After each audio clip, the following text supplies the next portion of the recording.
வணக்கம். ஏப்ரல் மாதத்தின் 30ஆம் தேதி உங்களை செய்திகளோடு சந்திக்கிறேன். இந்த ஏப்ரல் மாதத்துக்கு நாங்கள் விடை கொடுக்கிறோம். இம்மாதம் எங்களுக்கு என்னென்ன விடயங்களை தந்தது என்பதை தாண்டி தொடர்ந்து வரப்போகின்ற மாதங்கள் தான் இலங்கை மக்களின் வாழ்க்கையை இனி வரப்போகின்ற காலத்தை தீர்மானிக்கப் போகின்ற மாதங்களாக அமையப் போகின்றன. காரணம், தேர்தல் குறித்த ஒரு எதிர்பார்ப்பும் தேர்தல் குறித்த கேள்விகள். இப்படி இருக்கும்போது இந்த ஜனாதிபதி தேர்தலில் வேட்பாளர்களின் தெரிவை பொறுத்துத்தான் நாங்கள் தீர்மானிப்போம் என்று சொல்வது மக்கள் மட்டுமல்ல, இலங்கை தொழிலாளர் காங்கிரசும் கூட. அப்படி இருக்கின்ற வேளையில் தேர்தல் திணைக்களம் ஜனாதிபதி தேர்தல் எப்போது என்று அறிவிக்கட்டும், அதற்கு பிறகு நாங்கள் எங்களுடைய வேட்பாளர்களை யார் யார் என்று அறிவிக்கிறோம் என்று 2 பிரதான கட்சிகள் முடிவெடுத்திருப்பதாக தெரிகிறது. அது ஒரு பக்கம் இருக்க, ரணிலும் மஹிந்தவும் எடுத்த இந்த முடிவோடு சேர்த்து இன்னும் ஒரு ரகசிய சந்திப்பு ஒன்று இடம்பெற்றுகிறது. ஜனாதிபதி ரணில் இன்னொருவரை ரகசியமாக சந்தித்திருக்கின்றார்.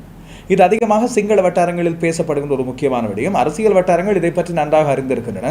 இது புதிய வியூக வகுப்பு என்ற கேள்வி எழுந்திருக்க நேரத்தில் சந்திரிகா பண்டாநாயக்க குமாரதுங்கவின் குரலும் அடிக்கடி இப்பொழுது கேட்டுக்கொண்டிருப்பது நீங்கள் அவதானித்திருப்பீர்கள். எனவே அந்த தேர்தல் வியூகங்கள் பற்றி கிடைத்திருக்கின்ற ஒரு சில செய்திகளை இடையிடையே பார்க்கலாம்.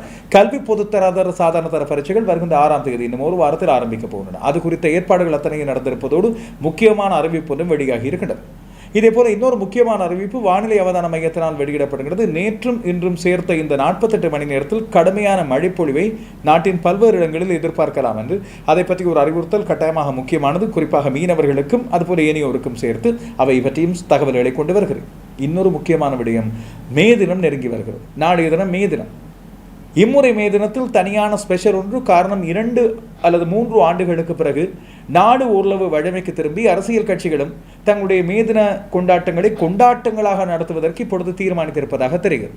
எனவே அது பற்றிய பாதுகாப்பு ஏற்பாடுகள் மற்றும் சில முக்கியமான விடயங்கள், மக்கள் எதிர்நோக்கப் போகின்ற அசௌகரியங்கள் போன்ற விடயங்களை பற்றி முன்கூட்டியே ஞாபகப்படுத்தி வைக்கிறேன்.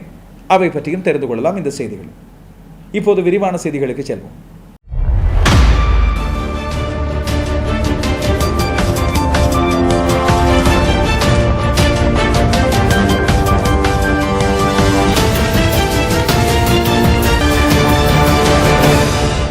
ஜனாதிபதி தேர்தல் எப்போது என்று இன்னும் அறிவிக்கப்படவில்லை. ஆனால் தேர்தல் நடைபெறுவது உறுதி என்று ஜனாதிபதியும் அறிவித்து விட்டார். தேர்தல் திணைக்களமும் தயாராகிவிட்டது. அநேகமாக செப்டம்பர் 18 அக்டோபர் 18 வரையிலான இந்த காலகட்டத்துக்குள் தேர்தல் இடம்பெறும் என்பது உறுதியாக தெரிகின்ற ஒரு விடயம். அக்டோபர் 8ஆம் தேதி தேர்தல் இடம்பெறலாம் என்று கருதப்படுகின்ற நேரத்தில் ஐக்கிய தேசிய கட்சியின் சார்பாக ஜனாதிபதி ரணில் விக்ரமசிங்கவும், ஸ்ரீலங்கா பொதுஜன பெரமுன சார்பாக மஹிந்த ராஜபக்சவும் அந்த கட்சியின் தலைவரும் சேர்ந்து இப்போது ஒரு முக்கியமான தீர்மானத்தை எடுத்திருப்பதாக தெரியும். இன்னும் ஜனாதிபதி ரணில் விக்ரமசிங்க தான் தேர்தலில் போட்டியிடுவது பற்றி உறுதியாக எந்த ஒரு இடத்திலும் சொல்லவில்லை. அவரை சுற்றியுள்ளோர் ஆஹா ஓஹோ இந்திரன் சந்திரன் என்று அவரை போற்றிக் கொண்டே இருக்கின்றார்கள். அதில் சில விடயங்கள் உண்மையில்லாமலும் இல்லை. காரணம், நாடு இக்கட்டான சூழ்நிலையில் இருந்தபோது அதை பொறுப்படுத்தி ஓரளவு நல்ல நிலைக்கு கொண்டு வந்து சேர்த்திருக்கிறார். வரிச்சுமைகள் மக்களுக்கு கொடுக்கப்பட்டாலும் நல்ல நிலைக்கு கொண்டு வந்து சேர்த்திருக்கின்றார் என்பது உறுதி. அப்படி இருக்கின்ற வேளையில் அவர்தான் ஜனாதிபதி வேட்பாளராக போட்டியிடக்கூடிய கூடுதலான வாய்ப்பு கொண்டு ஒருவர் என்பது எல்லோராலும் ஊகிக்கப்படுகின்ற ஒரு விடயம். ஆனால் அவர் ஸ்ரீலங்கா பொதுஜன பெரமுன சார்பாக அவர்களது வேட்பாளராக நிறுத்தப்படுவாரா என்று கேட்டால் அவர் அதை விரும்பவில்லை என்று சொல்லி அவர் சார்ந்தோர் சொல்லுகின்றார்கள். ஸ்ரீலங்கா பொதுஜன பெரமுன இதுவரை உத்தியோகபூர்வமாக ரணில் விக்ரமசிங்க தங்களுடைய கூட்டணி சார்பாக இல்லாவிட்டால் மொட்டு சின்னத்திலே போட்டியிடுவார், தங்களுடைய ஆதரவு அவருக்கு இருக்கும் இல்லை என்பதை பற்றி எதுவும் சொல்லவில்லை. ஆனால் மாறாக ஒரு சில இடங்களில் குசும்பாக மஹிந்த ராஜபக்ச சொல்கிறார், அவர் எங்களுடைய கட்சியைச் சேர்ந்தவர் இல்லையே என்கின்றார். நாமல் ராஜபக்ச ஒரு விடயத்தை அவரை பொறுத்து தேசிய அமைப்பாளர் பசில் ராஜபக்ச அது குறித்து அதிருப்தி தெரிவித்திருப்பதாக ஒரு செய்தி. நாமல் ராஜபக்ச குறிப்பிடுகின்றார், ரணில் விக்ரமசிங்கவா இல்லாவிட்டால் ராஜபக்சவா இல்லாவிட்டால் வேறு யாருமா தெரியாது, ஆனால் மொட்டு சின்னத்தில் ஒரு வேட்பாளர் கட்டாயமாக இம்முறை ஜனாதிபதி தேர்தலில் இருப்பார் என்று சங்கேதமாக சொல்லிவிட்டு போயிருக்கின்றனர். இப்படி இருக்கின்ற சூழ்நிலையில் ரணில் விக்ரமசிங்க யானை சின்னத்திலே போட்டியிட விரும்ப மாட்டார், இல்லாவிட்டால் அதில் போட்டியிடுவது அவ்வளவு உசிதமானது அல்ல என்று சொல்லி கருதப்படுவதன் காரணமாக அவர் வேறொரு பொது சின்னத்திலே போட்டியிடலாம் என்று சொல்லி தகவல்கள் வந்திருக்கின்றன. இப்படியான குழப்பமான சூழ்நிலையின் மத்தியில் மறுபக்க வேட்பாளர்கள் தயாராகிவிட்டார்கள். சஜித் பிரேமதாச, அனுரகுமார் திசாநாயக்க 2 பேரும் தயார். மைத்திரிபால சிறிசேன தன் சார்பாக இல்லாவிட்டால் தன்னுடைய கட்சி ஸ்ரீலங்கா சுதந்திர கட்சி சார்பாக போட்டியிடுவதற்கு ஒருவரை தயார் செய்து வைத்திருப்பதாக தெரிகிறது, ஒரு டம்மி வேட்பாளராக. இந்த டம்மி என்ற வார்த்தையை சொல்வது உண்மையில் ஒரு அவமான குறைவாக அல்ல, மாறாக தனக்கு பதிலாக ஒருவர் என்பதைத்தான் இங்கே குறிப்பிட்டேன்.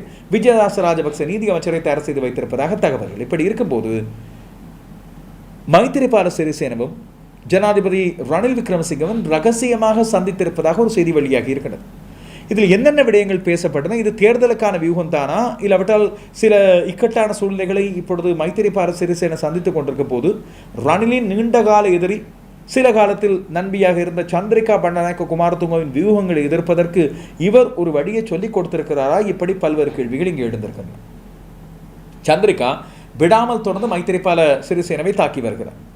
ஸ்ரீலங்கா சுதந்திர கட்சியை இல்லாமல் சீரழித்தது மைத்திரிபால சிறிசேன தான் என்று சொல்லி குறிப்பிடுகின்ற அவர், விஜயதாச ராஜபக்சவை பதில் தலைவராக நியமித்திருப்பது முற்றிலும் சட்டத்துக்கு முரணானது, இக்கட்சியின் யாப்புக்கு முரணானது என்பதை சுட்டிக்காட்டியிருக்கின்றனர்.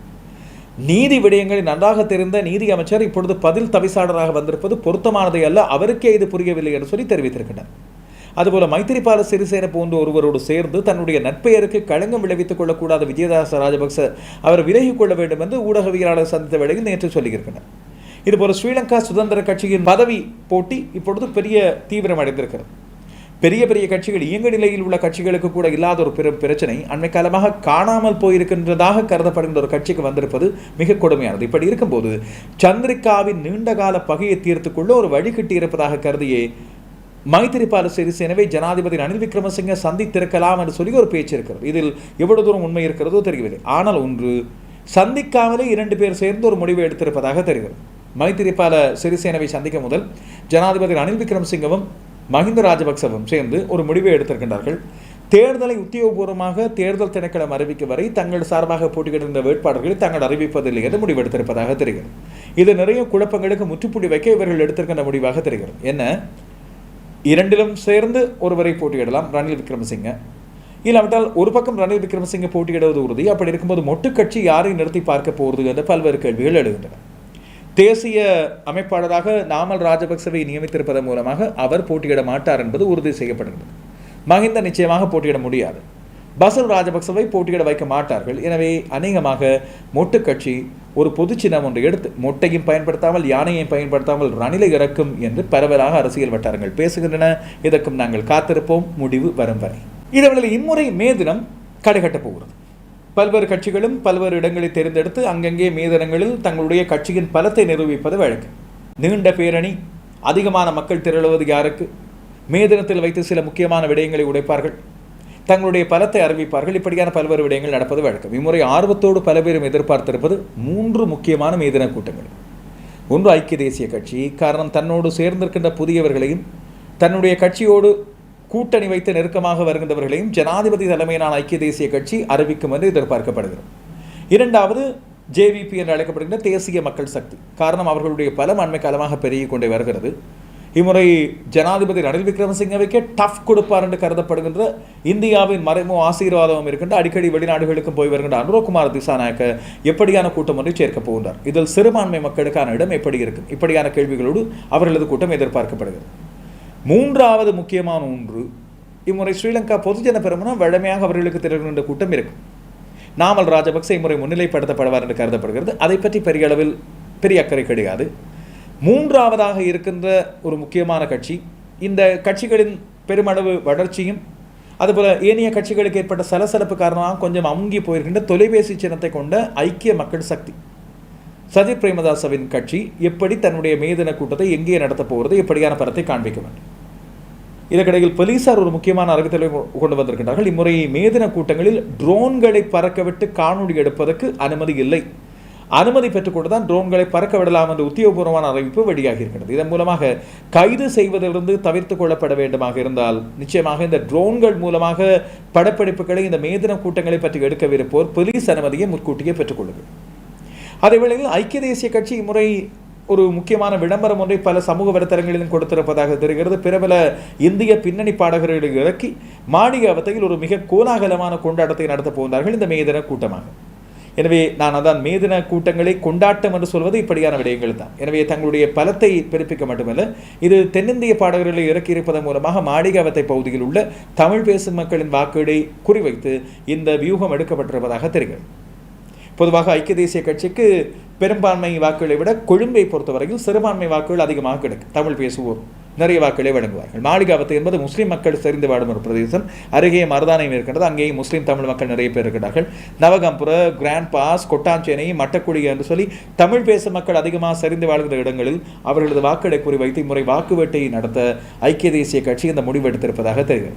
மலையக தொழிற்சங்கங்கள், மலையக கட்சிகளும் தங்களுடைய மீதான கூட்டங்களை பற்றி அறிவிப்பை வெளியிடும் என்று கருதப்படுகிறது. அவதானித்திருப்போம்.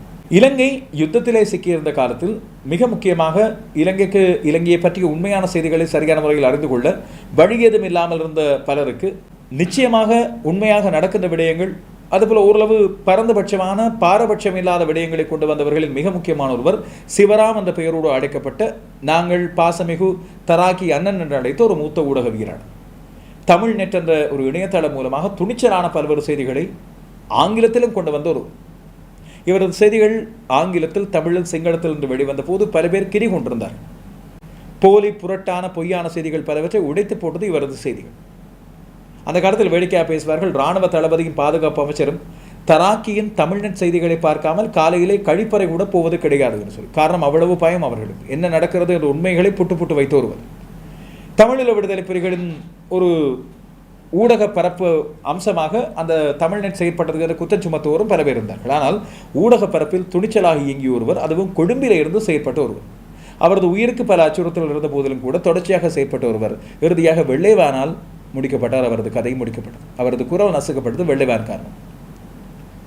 கொழும்பின் அதிமுக்கியத்துவம் வாய்ந்த, கேந்திர முக்கியத்துவம் வாய்ந்த இடத்திலிருந்து இரவு வேளையில் பல ஊடக நண்பர்கள் இருக்க, அந்த வேளையில் அவரோடு இருந்த எம்மை போன்ற ஒரு சிலர் அவரை சந்தித்து ஒரு சில மணி காலத்தில் அங்கே புறப்பட்டு போயிருக்க, அவர் கடத்தப்பட்டு நாடாளுமன்றத்துக்கு முன்னால், நாடாளுமன்றத்தை அண்மித்த பகுதியிலிருந்து அவரது உடல் கண்டெடுக்கப்பட்டது. அதுவும் அதிதீவிர பாதுகாப்பு பகுதி, உச்ச பாதுகாப்பு வலயத்துக்குள்ளே இருந்துதான் அவரது உயிரற்ற உடல் கண்டெடுக்கப்பட்டது. இது நடந்து 19 ஆண்டுகள். மாமனிதர் தராக்கி சிவராமன் அழைக்கப்பட்ட அந்த துணிச்சலான ஊடக போராடியை இழந்து 2 தசாப்தங்களாக போகுது. இதுவரைக்கும் அவரது கொலைக்கான காரண கர்த்தாக்களை பொதுவாக அனைவரும் ஊகித்து அறியக்கூடியதாக இருந்தாலும் கூட, அதுவும் அதிஉயர் பாதுகாப்பு வலயத்தில் கடத்தப்பட்டு அதிஉயர் பாதுகாப்பு வலயத்தில் சடலமாக கண்டெடுக்கப்பட்டவருக்கு என்ன நடந்திருக்கும், யாரால் இது நடந்திருக்கும் என்பது அனைவருக்கும் தெரிந்த விடயமாக இருந்தாலும் உத்தியோகபூர்வமாக இதுவரைக்கும் அந்த கொலையாளிகள் கண்டுபிடிக்கப்படவில்லை. அவரது நினைவேந்தல் இன்னொரு சக ஊடகவியலாளர், இன்னொரு துணிச்சலான வடபுலத்தில் இயங்கி வந்த ரஜிவர்மன், அவர் இறந்து 17 வருடங்கள். இந்த 2 பேரது நினைவேந்தலும் இல்லாவிட்டால் அவர் கொல்லப்பட்டு அவரது குரல் நசுக்கப்பட்டு 17 வருடங்கள். அந்த 2 பேரது நினைவேந்தல்களும் நேற்று முன்தினம் யாழ்ப்பாணத்திலே வடமராட்சியில் இடம்பெற்றிருந்தன. எங்களது அஞ்சலிகளையும் இரங்கல்களையும் தெரிவித்துக் கொள்கிறோம்.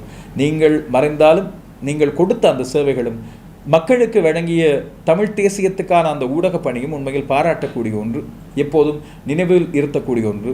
இத்தனை ஆண்டுகள் கடந்தும் உங்களை நினைத்திருக்கிறோம். உங்களது ஊடக பணியை பற்றி நாங்கள் மெச்சி இருக்கிறோம். கல்வி பொதுத்தராதர சாதனத்தர பரீட்சைகள் வருகின்ற 6ஆம் தேதி முதல் இடம்பெறப்போகின்றன. இந்த 6ஆம் தேதி முதல் இடம்பெறுகின்ற பரீட்சைகளை பற்றிய பல்வேறு முன்னறிவிப்புகள் இப்பொழுது வெளியாகி இருக்க, இன்றைய நாள் 30ஆம் தேதி நள்ளிரவு முதல் கருத்தரங்குகள், செயலமர்கள், தனியார் வழிகாட்டல் நிகழ்ச்சிகள், அதுபோல தனியார் கல்வி நடவடிக்கைகள் ஆகியன முற்றுமுழுதாக நிறுத்தப்பட வேண்டும் என்று பரீட்சைகள் திணைக்களம் அறிவித்திருக்கிறது.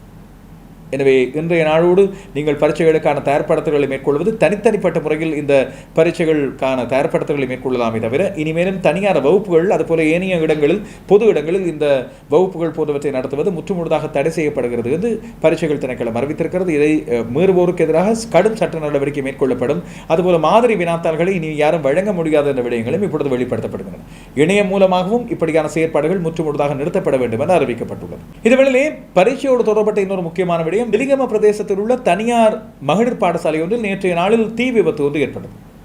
இந்த தீ விபத்து காரணமாக எந்த ஒரு சேதமும் ஏற்படவில்லை. இதில் பாடசாலை விடுதி பகுதியிலே இந்த தீ விபத்து ஏற்பட்டதாக தெரிவிக்கப்படுகிறது. 4 மாடி கட்டிடத்தின் 3வது மாடியில் உடனடியாக இந்த தீ கட்டுப்பாட்டுக்குள் கொண்டு வரப்பட்டது. பொதுமக்கள், அதுபோல வெலிகம போலீசார் உடனடியாக இந்த முயற்சிகளை மேற்கொள்ள மாத்தறை தீயணைப்பு படைப்பிரிவு வந்து உடனடியாக இந்த தீயணைப்பு முயற்சிகளை மேற்கொண்டது.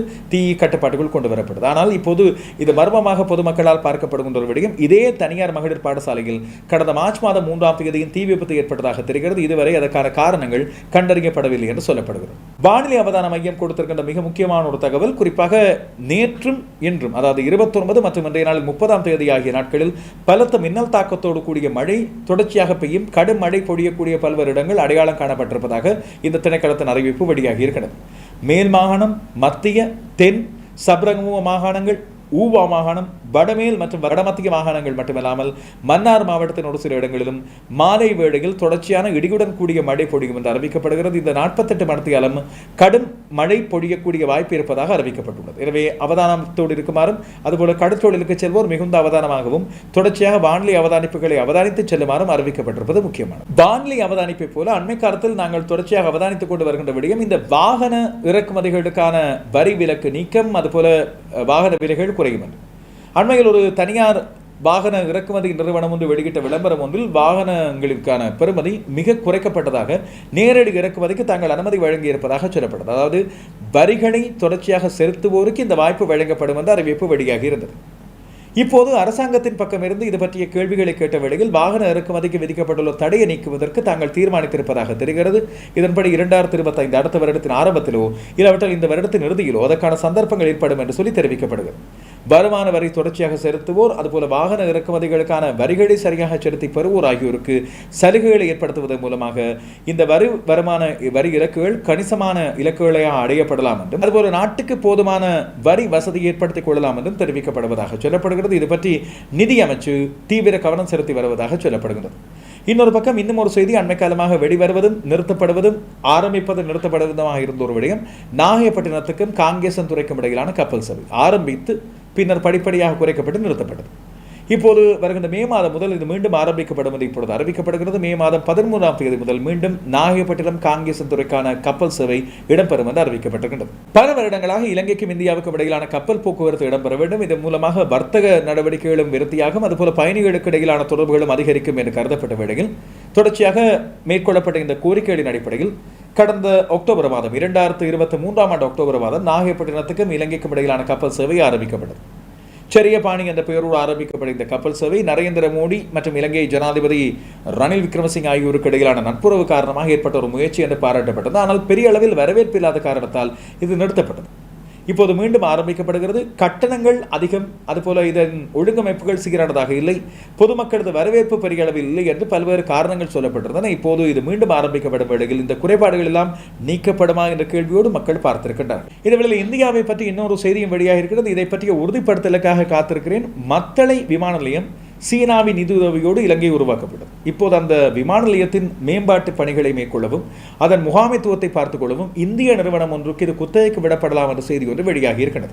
குறிப்பாக மத்தளை ராஜபக்ச சர்வதேச விமான நிலையம் என்று அழைக்கப்படுகின்ற MRIA இந்த விமான நிலையத்தின் வசதிகளை மேம்படுத்துவதற்கு ஆர்வம் காட்டுகிற தரப்புகளிடமிருந்து டெண்டர்ஸ் அழைப்புகள் கோரப்படுவதாக இலங்கை அரசாங்கம் அறிவித்திருக்கிறது. இப்போது விருப்பு கோரல்கள் பெறப்பட்டிருக்கின்றன. 5 நிறுவனங்கள் இதில் ஆர்வம் காட்டியிருப்பதாக தெரிகிறது. அதில் அதிகமான வாய்ப்பு ஒரு இந்திய நிறுவனத்துக்கு இருப்பதாக சொல்லப்படுகிறது.